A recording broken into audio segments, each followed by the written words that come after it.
Sa mga taong di po nakakalimot pong mag-subscribe, maraming salamat po sa inyo lahat. At tatanungin ko po, napakalaking utang na loob sa inyo lahat ang inyong mga ginagawang mga kabutihan. At pagkakalog ko po sa inyo lahat ang aking manalalaman sa panggamot ng spiritual at pisikal na karamdaman. At dito po lamang po matutuklasan sa iwagan ng Pangasinan. Pakaingatan lamang po at pakatandaan. Gamitin po lamang sa kabutihan o sa kasamaan. Maraming salamat po. Ito po i-share ko po sa inyo kasi mainit ngayon. Kaya i-share ko po sa inyo na malakas na hangin at pampahina ang Pangasinan. Kung talagang ipagkakalob sa inyo ang Diyos na makapangyarihan sa lahat ay magagamit po nyo ito. Dapat po ay focus po sa inyong sarili at tiwala lang po sa sarili.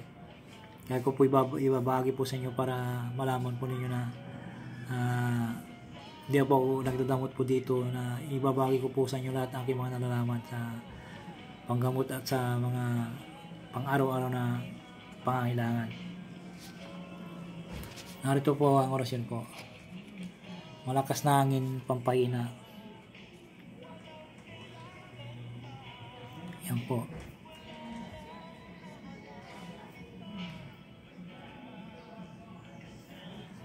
Magdasal po ng Ama namin, ng Panginoon Maria, sumasampalataya, walati.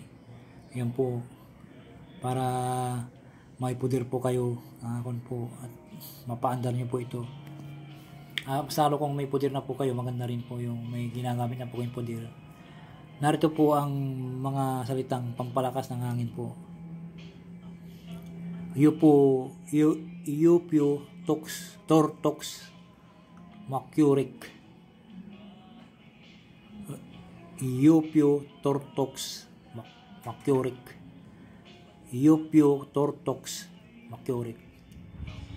Salin po sa 3 beses po at po sa kamay at kunwari nyo po na pahanginin nyo po. Po nyo si dibdib po nyo para kumasi po sa inyong kon po.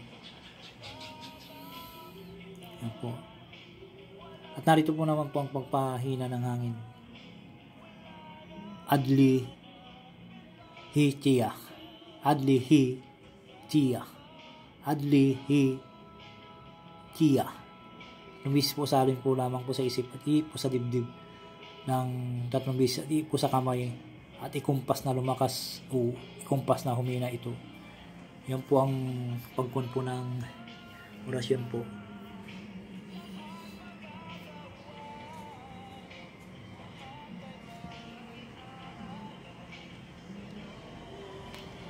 Po, pampakon po.